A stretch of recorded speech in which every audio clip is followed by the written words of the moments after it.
안녕하세요. 5월 마지막 주 예배에 오신 여러분들 진심으로 환영합니다. 예배를 시작하기 전에 앞서 사도신경으로 신앙 고백하겠습니다. 전능하사 천지를 만드신 하나님 아버지를 내가 믿사오며 그 외아들 우리 주 예수 그리스도를 믿사오니 이는 성령으로 잉태하사 동정녀 마리아에게 나시고 본디오 빌라도에게 고난을 받사 십자가에 못 박혀 죽으시고 장사한 지 사흘 만에 죽은 자 가운데서 다시 살아나시며 하늘에 오사 전능하신 하나님 우편에 앉아 계시다가 저로서 산자 죽은 자를 심판하러 오시리라. 성령을 믿사오며 거룩한 공회와 성도가 서로 교통하는 것과 죄를 사하여 주시는 것과 몸이 다시 사는 것과 영원히 사는 것을 믿사옵나이다. 아멘. 5개월의 긴 방학을 끝나고 많은 학교들이 개학한 걸로 알고 있는데요. 이제 생활 패턴도 바꿔야 되고 많은 힘든 일들이 많겠지만 그때마다 주님께 기도하면서 하루를 살아갈 수 있는 고등부 친구들이 되었으면 좋겠습니다.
주는 내 피난처, 주는 내 피난처, 내 요새 되시니 내 피할 곳은 주뿐이네.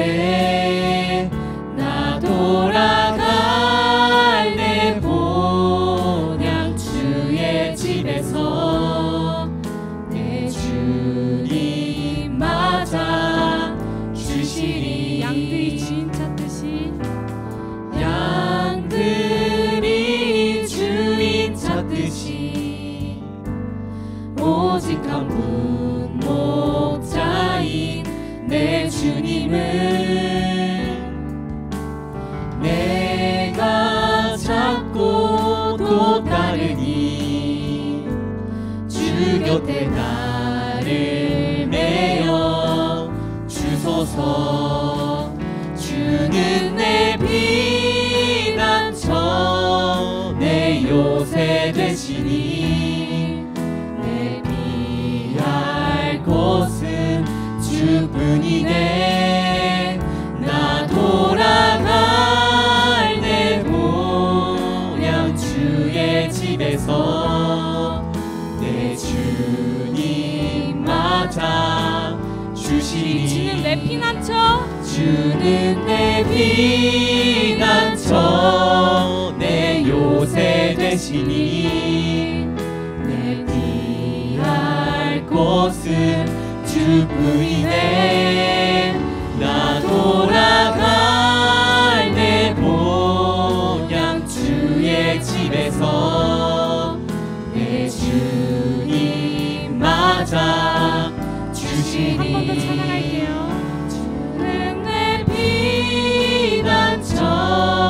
내 요새 되시니 내 피할 곳은 주뿐이네.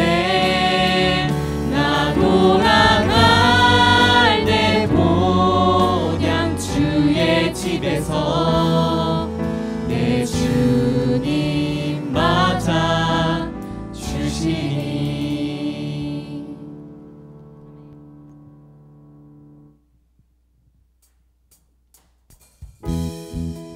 박수 치면서 찬양할게요. 나보다 나를 잘 아시는 주님, 내가 주를 떠나 어디로 가겠나이까. 나 어딜 가든지 주의 손이 나를 인도하시며 주의 오른손이 나를 붙드시리라. 나를 창세 전부터 계획하시고 지금까지 인도하시네. 하나님이여 주의 생각이 어찌 그리 외로우신지요. 나의 생각보다 나의 뜻보다 더 크고 놀라우신 주님, 하나님이여 나를 살피사 나의 마음을 다하시오니 날 영원한 길로 인도하소서. 나보다 나를 잘 아시는 주님, 내가 주를 떠나 어디로 가겠나이까. 나 어딜 가든지 주의 손이 나를 인도하시며 주의 오른손이 나를 붙드시리라. 나를 창세 전부터 계획하시고 지금까지 인도하시네. 하나님이여 주의 생각이 어찌 그리 외로우신지요. 나의 생각보다 나의 뜻보다 더 크고 놀라우신 주님, 하나님이여 나를 살피사 나의 마음을 다하시오니 날 영원한 길로 인도하소서. 하나님이여 주의 생각이 어찌 그리 외로우신지요. 나의 생각보다 나의 뜻보다 더 크고 놀라우신 주님, 하나님이여 나를 살피사 나의 마음을 다하시오니 날 영원한 길로 인도하소서.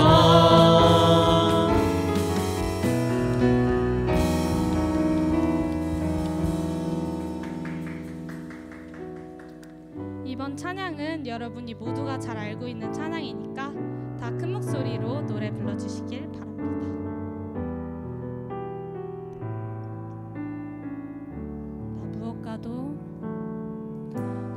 무엇과도 주님을 바꾸지 않으리. 다른 어떤 은혜 구하지 않으리. 오직 주님만이 내 삶의 도움이시니 주의 얼굴 보기 원합니다. 나 무엇과도 주님을 바꾸지 않으리. 다른 어떤 은혜 구하지 않으리. 오직 주님만이 내 삶의 도움이시니 주의 얼굴 보기 원합니다. 주님 사랑해요. 주님 사랑해요.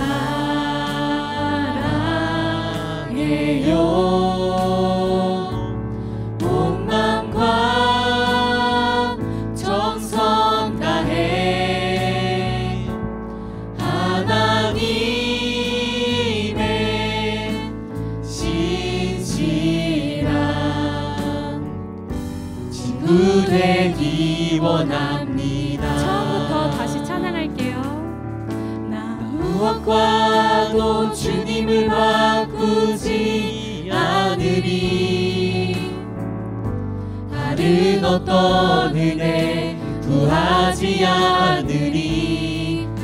오직 주님만이 내 삶의 도움이시니 주의 얼굴 보기 원합니다. 주 사랑해요. 주님 사랑해요.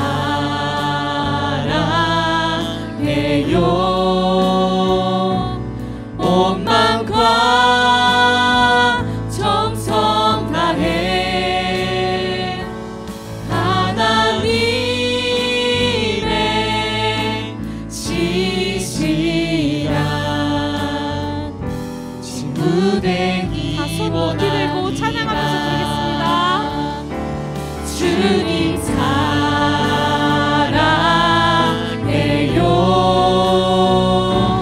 온 마음과 정성 다해 하나님의 신실한 친구 되기 원합니다. 잔잔하게 갈게요. 주님 사랑해요.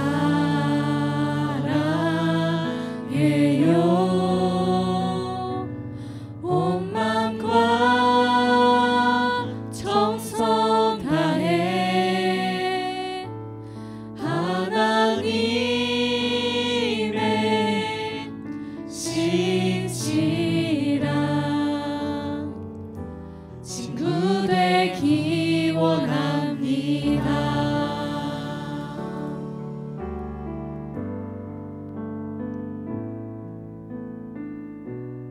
이제 예배를 위해서 말씀을 전하시는 목사님과 우리 선생님들을 위해서 기도하며 나아가겠습니다.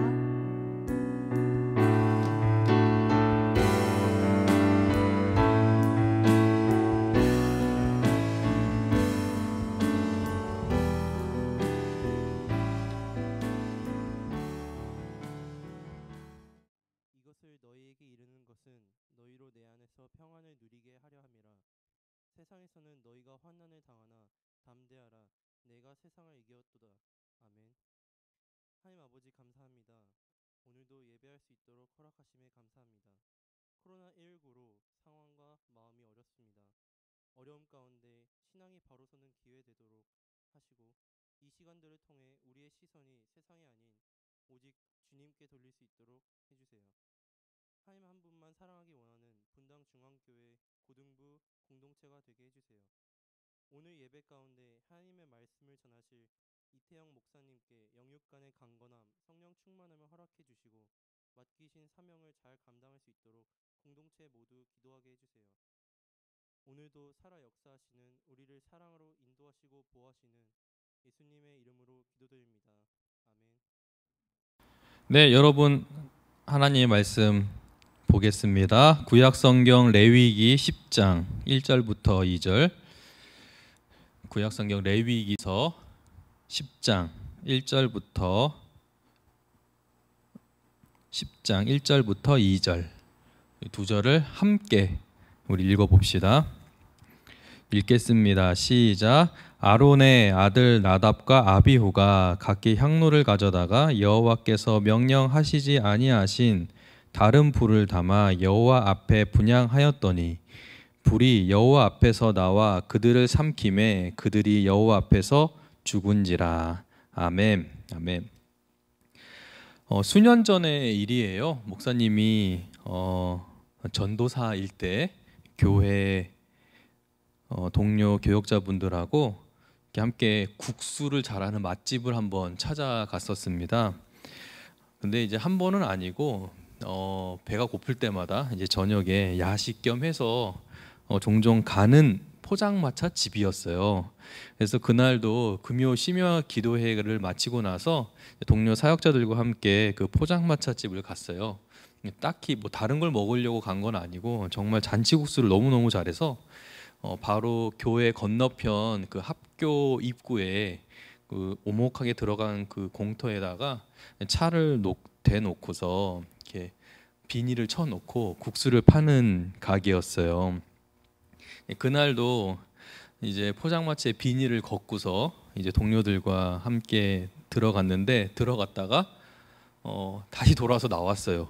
왜냐면은 그 안에 이제 테이블이 이제 여러 개가 있었는데 저 안쪽 테이블에 교회 집사님과 한 친구분이 술잔을 아주 많이 기울고 계셨던 거예요. 그래서 혹여 민망하실까봐 동료들과 들어갔다가 다시 나왔던 기억이 있습니다. 안타까운 것은 주일에 그분께서 하시는 그 봉사가 예배를 섬기는 일이었어요. 그래서 사실 더 마음이 좀 아팠던 기억이 아직도 있어요.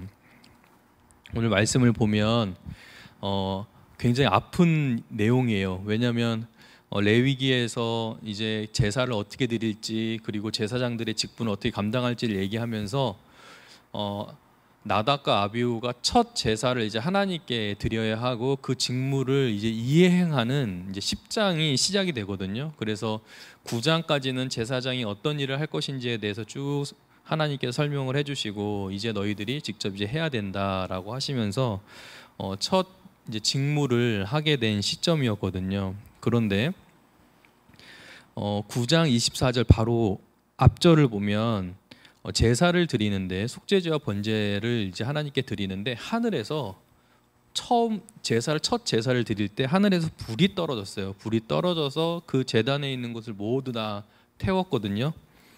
근데 여기서 중요한 의미가 있어요. 이 불이 떨어져서 그 제단에 있는 걸 다 태웠을 때는 그 안에 이제 뭐 장작도 있을 것이고 태워드릴 게 다 있었을 거 아닙니까? 그러면 그 안에 있는 그 불, 태워진 그 불을 가지고 이제 성소 안에 있는 향단과 그리고 분향단과 그리고 등불을 켜는 일에 그 불을 사용해야 해요.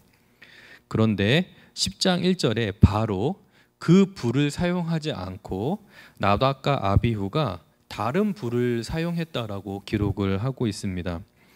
레위기를 읽다 보면 이 10장에 등장하는 이 갑작스러운 이 죽음이 굉장히 놀랍기도 하고 그리고 이 죽음을 맞게 된 이유가 단지 향을 피울 때 붙이는 그 불, 그래서 향의 그 기름들 위에 올려놓고 그 밑에 불을 넣어서 그 향을 태울 때에 쓰는 그 불을 다른 불을 썼다라는 거예요. 근데 성경에서는 그 불이 어떤 불인지 다른 불이 어떠한 내용의 불인지를 설명하진 않습니다. 하지만 하나님께서 쓰라고 하신 그 불이 아니라 다른 불을 썼을 때 그들에게 재앙이 임했고 그리고 그들이 죽임을 당했습니다. 이렇게 하나님의 노여움을 받아서 즉시 목숨을 잃게 된 나답과 아비후의 잘못은 무엇일까요? 다른 불을 드렸기 때문에 죽었다라고 얘기하기에는 하나님께서 죽이셨다고 얘기하기에는 너무 가혹한 것 아닌가라는 생각이 들게 되죠. 또 왜 하나님은 그들의 목숨을 즉각적으로 취하신 걸까요? 보통 하나님께서 심판을 내리시겠다라고 하면 하나님은 항상 미리 예고해 주세요.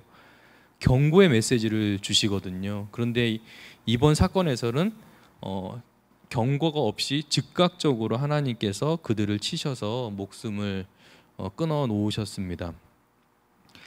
우리가 방금 이제 설명한 대로 그들이 죽은 이유는 다른 불을 여호와 앞에 분향했기 때문입니다.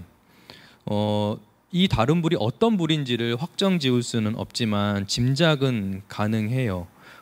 먼저 9장 24절에 보면 그 불을 써야 되는데 그 불을 쓰지 않은 것, 그 다음에 또 하나의 암시가 어디에 나오냐면 10장 9절에 나오거든요. 그들의 시신을 회막문, 그러니까 성전 밖으로, 진 밖으로 내어보낸 다음에 하나님께서 아론에게 이렇게 말씀하세요. 10장 9절 한번 보시면 너와 내 자손이 회막에 들어갈 때에는 포도주나 독주를 마시지 말라. 그리하여 너희 죽음을 면하라. 이는 너희 대대로 지킬 영원한 규례니라. 이렇게 말씀하셨어요. 죽고 난 이후에 자신의 아들들을 잃은 두 아들을 잃은 아론을 불러다가 하나님이 위로해 주시는 것이 아니라 술 마시지 말아라, 취한 채로 제사를 집례하지 말아라 라고 말씀해 주고 계십니다. 그래서 혹자, 그러니까 혹 연구하는, 이 성경을 연구하는 혹 학자는 이렇게도 얘기해요. 아마 나답과 아비후가 포도주나 독주, 그러니까 술에 취한 상태에서 분향을 드리지 않았을까라고 짐작을 하기도 합니다. 어찌 됐건 중요한 건 다른 불을 드렸다는 거죠. 다른 불. 다른 불을 드렸다라는 의미를 우리가 좀 더 생각을 해볼 필요가 있을 거예요. 그래서 저는 이렇게 생각해요. 하나님께서는 제사장의 직무를 똑바로 하라고 본보기로 이런 심판을 내리신 것은 아닙니다. 분명히 아니에요. 그런 이유가 아니라 또 좀 더 설명을 해보면, 그러니까 아론 제사장 직무를 똑바로 하라고 내가 얘기하지 않았냐라고 해서 그 본보기로서 아론의 아들들을 이렇게 데려가신 것이 아니고, 하나님께 제사 드리는 것 그리고 예배하는 것이 얼마나 거룩한 행위인지를 알게 해 주신 것이죠. 그러면 하나님께 드려지는 이 예배, 제사가 왜 거룩한지에 대해서 조금 더 생각해 볼 필요가 있을 거예요. 그러면 거룩의 의미는 무엇일까요? 거룩. 그리고 거룩의 의미를 좀 더 생각해 볼 필요가 있겠는데요.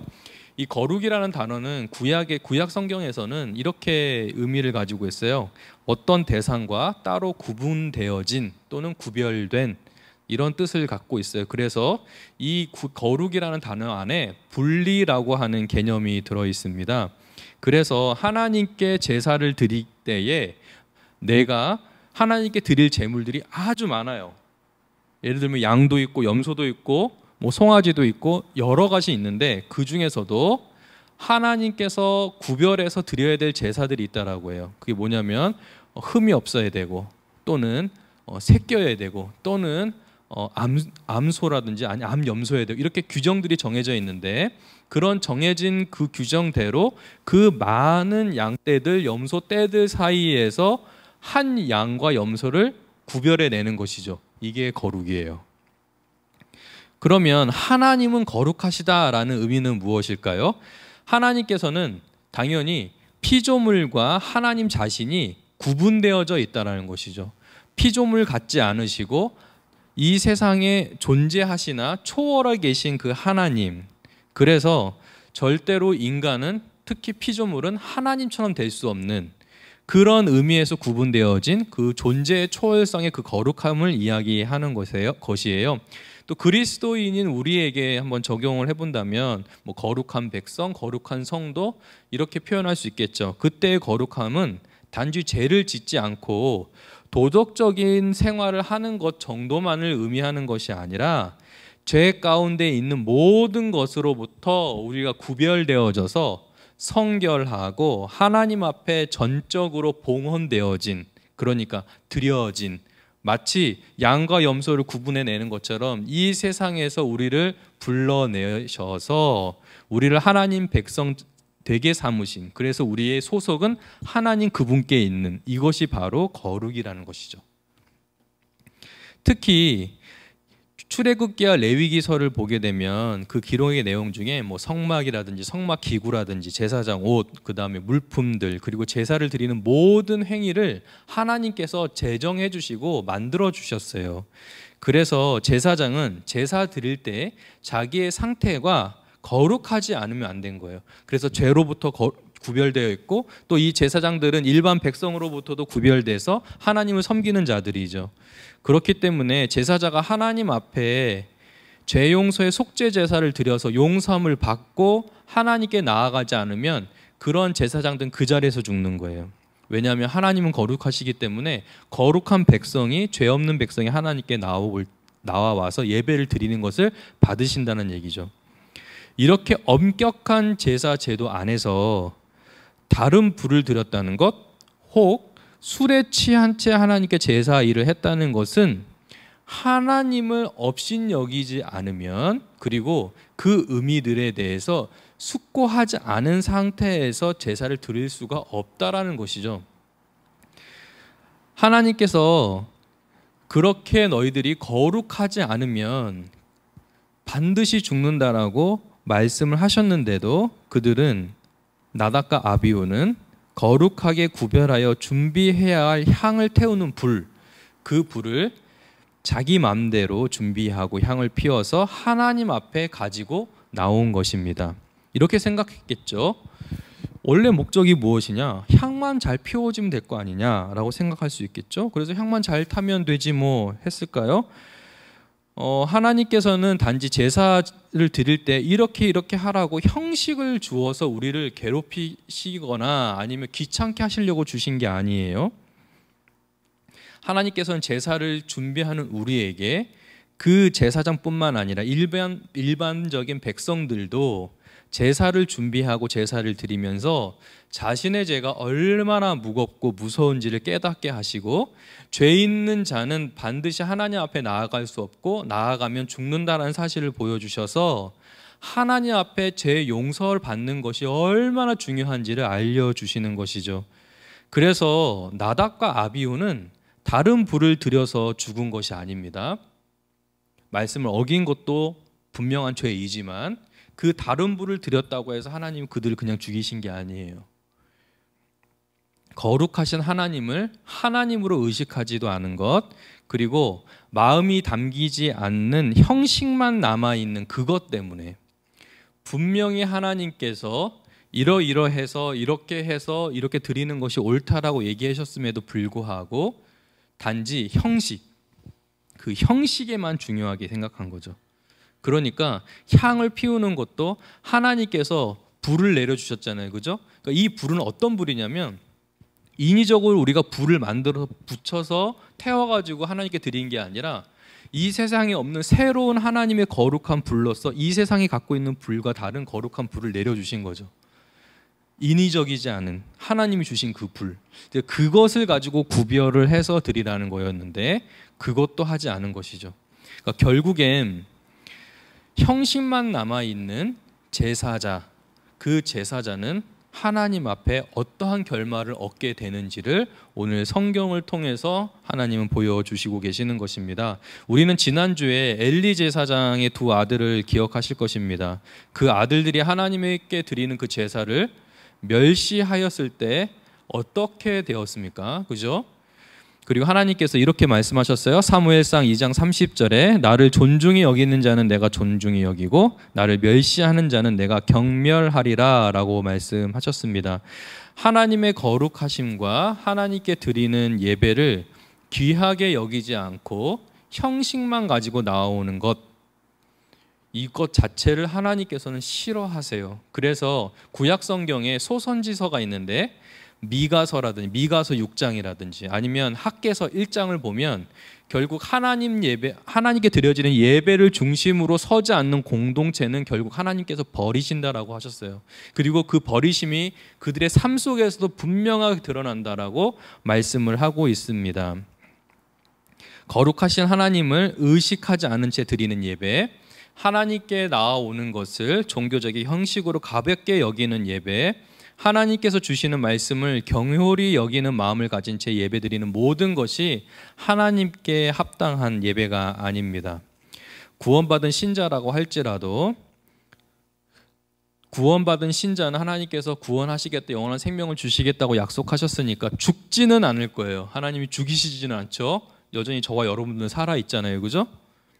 그러나 구원받았을지는 겨우 구원받았을지는 몰라도 그렇게 하나님 앞에 예배를 드리는 자의 삶 속에서는 엉겅퀴를 내시고 거치는 돌을 두셔서 무엇을 심든지 거두지 못하게 하시고 무엇을 하든지 이루지 못하게 막으실 거예요.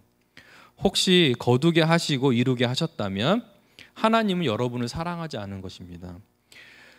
하나님 앞에 그렇게 예배 드리는 자가 형통하고 이 세상에서 얻을 수 있는 것들 다 부와 명예를 얻는다. 결국 하나님은 그를 사랑하지 않으시고 그냥 내버려 두셔서 하나님의 심판대에 세우시기 위해서 깨닫지 못하게 하시고 회개치 못하도록 하나님께서 막으시는 것이죠. 그렇기 때문에 하나님은 그를 사랑하지 않으시는 거예요. 여러분이 모태신앙이건 유아 사례를 받았건 주일 예배를 결석한 적이 없건 현금을 빼먹은 적이 없든 아무 상관이 없어요. 여러분이 장로님 아들이든 딸이든 권사님 집사님 딸이든 아들이든 상관없어요. 그거는 중요하지 않아요. 하나님 앞에 무엇을 가지고 나오느냐, 어떠한 신분과 직분을 가지고 나오느냐 중요하지 않아요. 하나님께 예배드리는 자들에게 가장 하나님이 중심으로 모시는 것은 그가 하나님을 향한 어떠한 마음을 가지고 있느냐죠. 어떠한 마음으로 예배로 나오느냐. 단순히 겉모습만 남은 예배는 하나님께서 절대로 받으시지 않습니다. 왜냐하면 예배자의 마음은 그 예배에 있지 않아요. 나는 하나님 앞에 설 수 없는 죄인이었으나 아들 하나님 예수 그리스도를 보내셔서 내 죄 용서하시고 사하시고 하나님의 자녀 삼아 주심에 감격하고 또 그 은혜를 잊지 않고 어떻게든 내 일생 동안 하나님의 영광을 위해서 살려고 하는 그 사람들, 그래서 하나님을 찬양하고 감사하고 경배하는 것이 내 인생 가운데 일생 가운데 가장 소중한 일이라고 여기고 그 예배에 나와서 하나님의 말씀을 청정하고자 하는 그 마음을 가진 예배자, 그 예배자에게 하나님께서는 자신의 사랑과 은혜 그리고 하늘의 무한한 자원들을 그에게 공급해 주시는 것입니다. 여러분의 예배를 한번 돌아보십시오. 그리고 삶도 한번 돌아보세요. 예배에 나온 것으로 만족하고 있지는 않으세요? 내 마음은 그 예배의 자리에 없고 예배 이후에 있을 것들에 대해서 마음이 가 있고 일주일 동안 한 번도 하나님의 영광을 위해서 사는 것이 무엇인지, 하나님을 살아가는 것이 어떠한 삶의 모습으로 나타나는지 생각하지도 않은 채 그저 꾸역꾸역 주일 예배를 나왔다면 여러분들은 다시 한번 예배의 태도와 마음가짐을 재고해 보아야 합니다. 왜냐하면 절대로 하나님은 그러한 마음을 가진, 태도를 가진 예배자를 받지 않으십니다. 그래서 주일이면 형식적인 예배를 드리고 6일 동안은 불신자처럼 살고 공적인 예배에서 실패하면 삶의 예배에서도 실패하고 하나님의 영광을 위해서 살 수 없는 삶을 살아간다라고 분명히 말씀을 드렸습니다. 여러분, 예배에서 하나님을 만나는 감격이 사라지면 삶 속에서 여러분의 삶은 그 어두움이 깃들 것입니다. 그러니까 꼭 기억하십시오. 예배를 드릴 때 하나님 앞에 어떠한 마음을 가지고 나아올지 생각해 보셔야 돼요. 그리고 그런 마음 없이 형식으로만 드리려고 하는 것. 나 주일 예배 나왔어, 출석했어. 나는 어떤 직분을 가지고 있어. 나는 예배 인도자였어. 나는 싱어였어. 나는 악기 연주팀이었어. 중요하지 않아요. 마음이 하나님을 향해 있지 않은데 그러한 모든 행위는 하나님께 감동을 드릴 수가 없습니다. 자기 만족일 뿐이에요. 그러니까 여러분, 하나님께 예배를 드리러 나올 때 그 마음을 다시금 정돈하고 하나님 오늘 내게 말씀해 주시옵소서. 내가 정말 하나님의 말씀대로 살고자 하고 이 예배를 통해서 알 수 없는 그 하나님의 은혜와 사랑을 경험하게 해 주옵소서. 그래서 내가 하나님 앞에 거룩한 백성으로 설 뿐만 아니라 하나님의 자녀로 제자로 이 세상을 살아갈 때 하나님의 영광을 위한 선택들을 하고 그 일들을 위해서 헌신하는 제 자신이 되게 해달라고 기도하면서 하나님 앞에 나온다면, 그리고 그런 마음으로 예배를 드린다면 분명히 하나님께서 여러분들을 축복해 주실 것입니다. 기도하겠습니다. 하나님 감사합니다. 오늘도 우리에게 또 책망하시고 또 교훈하시고 또 하나님께서 어떠한 예배자와 어떠한 예배를 받으시길 원하시는지를 알려주셨습니다. 하나님 아버지, 저희의 마음이 하나님을 향하게 해주시고 하나님을 사랑하는 가득 찬 마음을 저희에게 허락해 주옵소서. 예배를 드릴 때 구원의 감격뿐만 아니라 예수 그리스도께서 하신 일들을 묵상하고 그 은혜들을 이 예배 가운데 경험할 수 있도록 도와주시고 우리의 예배의 태도들과 그 마음이 바뀌어서 하나님을 온전히 사랑하고 하나님 앞에 거룩한 백성으로 설 수 있도록 믿음을 더해 주옵소서. 그래서 삶 속에서도 또 6일간의 삶에서도 하나님의 영광을 위해서 선택하고 살아드리는 저희들이 되도록 축복해 주옵소서. 예수님의 이름으로 기도합니다. 아멘. 우리 이 시간 우리가 준비한 예물 하나님께 드리겠습니다.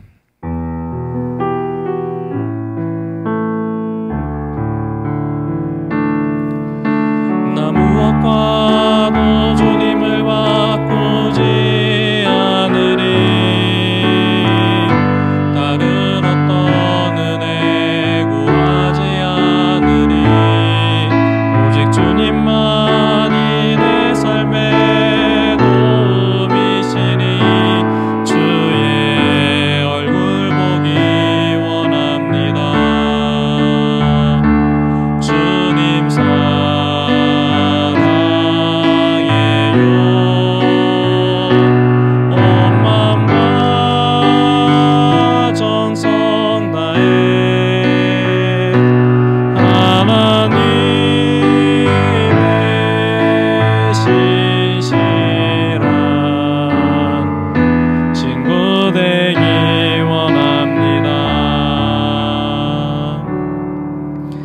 하나님 감사합니다. 오늘 예배 가운데 저희들 찬송과 또 기도와 또 하나님 말씀으로 또 깨닫게 해주시고 은혜 주시니 감사합니다. 또한 하나님 앞에 저희들 정성과 마음을 다하여서 이 귀한 예물 드립니다. 하나님, 저희들의 마음과 생각도 하나님께 봉헌해 드리고 온전히 하나님을 향하여 살아갈 수 있는 넉넉한 지혜와 힘을 허락해 주옵소서. 그래서 하나님 앞에 드린 예물이 무색하지 않도록 저희들의 삶도 온전해질 수 있도록 인도해 주옵소서. 예수님의 이름으로 기도합니다. 아멘. 주 예수 그리스도의 은혜와 하나님 아버지의 사랑과 성령의 교통하심이 이제부터 영원히 함께 있어지이다. 아멘.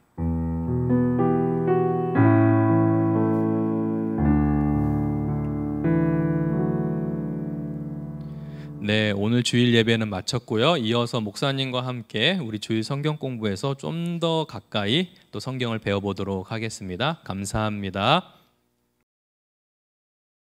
네, 여러분 이제 목사님과 함께 주일 성경 공부 시작해 봅시다. 또 설교하고 똑같은 공과라고 내용이라고 생각하지 말고 들었던 하나님 말씀을 다시 기억한다라고 생각하고 하면 더 오래 남을 것 같아요.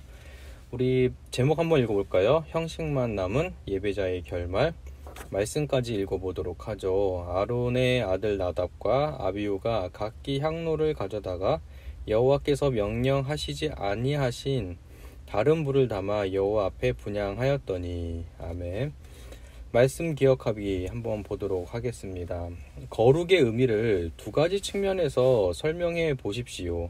하나님과 나 자신, 그러니까 우리 성도의 입장에서 한번 설명을 해보도록 하죠. 먼저 거룩이라는 뜻을 목사님은 어떤 대상과 따로 구분된, 또 구별된, 그래서 그 안에 분리라는 개념이 들어있다라고 말을 했습니다. 그죠? 그래서 하나님이 거룩하시다라고 할 때 그 하나님이 거룩하심은 피조물과 분리되어진 상태, 그리고 피조물과 같지 않으신, 그래서 존재적으로 우리보다 초월해 계신 그 신적인 능력을 가르칠 때 우리가 거룩하다, 하나님은 거룩하시다 이렇게 표현을 하죠. 도덕적으로도 당연한 거죠. 도덕적으로도 완전하신 분, 이렇게 설명할 수 있을 것 같아요. 우리에게 한번 적용을 해본다면 단지 죄를 짓는 또는 죄 짓지 않는 그런 도덕적 생활을 의미하는 것이 아니라 죄 가운데 있는 모든 것으로부터의 구분, 그래서 이제 죄인이 아니라 의인으로서의 어떤 구별, 또한 우리가 하나님 앞에 우리 자신을 드리는, 그래서 이제 나중에 우리가 로마서 12장 1절과 2절을 또 설명을 하겠지만 거기서 너희가 영적 예배를 드려라 라고 했을 때 영적 예배가 뭐냐? 거룩한 산 제물, 그러니까 너희가 하나님 앞에 산 제물, 그래서 삶의 모든 것까지도 하나님께 드리는 봉헌, 이것이 거룩이라고 설명을 하죠. 2번 볼까요? 나답과 아비후가 죽은 이유는 다른 불을 드렸기 때문이 아니라고 했습니다. 진짜 이유는 무엇이라고 설명했나요? 그렇죠. 그러니까 아비후가 우선은 원칙적으로는 다른 불을 드렸기 때문에 잘못한 거죠. 하지만 다른 불을 드리게 한 동기와 원인이 있잖아요. 그것이 잘못이에요. 그게 무엇이냐면 거룩하신 하나님을 하나님으로 의식하지 않은 채 무엇만 남은 걸까요? 그렇죠. 마음이 담기지 않은 형식만 남은 제사장이었기 때문에 그렇습니다. 다음 성경 구절 한번 완성해 볼까요? 목사님이 바로 언급을 했었는데요. 나를, 그렇죠, 존중히 여기는 자를 내가 존중히 여기고 나를 멸시하는 자를 내가 경멸하리라. 네, 맞습니다. 성경을 한번 찾아볼 건데요. 학개서 1장 1절에서 6절을 한번 찾아보세요. 그리고 한번 읽어와 보세요. 잠깐 멈춰놓고 여러분들이 학개서를 한번 찾아가지고 한번 읽어보세요. 그게 길지 않으니까 한번 읽어보세요. 네, 여러분 다 읽어봤나요? 예배 중심의 공동체를 포기할 때 주어지는 심판은 무엇인가요? 학개서 1장 1절에서 6절. 목사님이 중요한 부분만 한번 읽어볼게요. 4절 한번 볼까요? 4절에 2절 먼저 볼까요? 2절에 하나님께서 말씀하시는데 뭐라고 말씀하시냐면 이 백성들이 여호와의 전을 건축할 시기가 이르지 않았다. 너희가 이렇게 얘기한다. 그런데 4절 보니까 이 성전이 황폐하였거늘 너희가 이때에 판벽한 집에 거주하는 것이 옳으냐.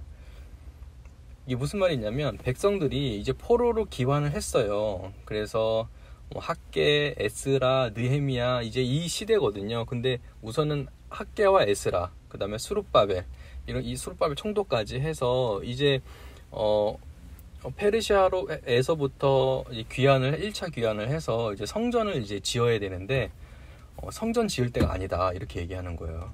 실제로 아직 성전 지을 때가 아니야. 다음에 기회를 봐서 지어야지 라고 하고서 이렇게 얘기하는 것이 아니라 이 사람들이 자기 지금 먹고 살기 힘든데 성전까지 지을 여력이 없다. 그러니까 아직 시기가 이르지 않았다 이렇게 얘기하는 거예요.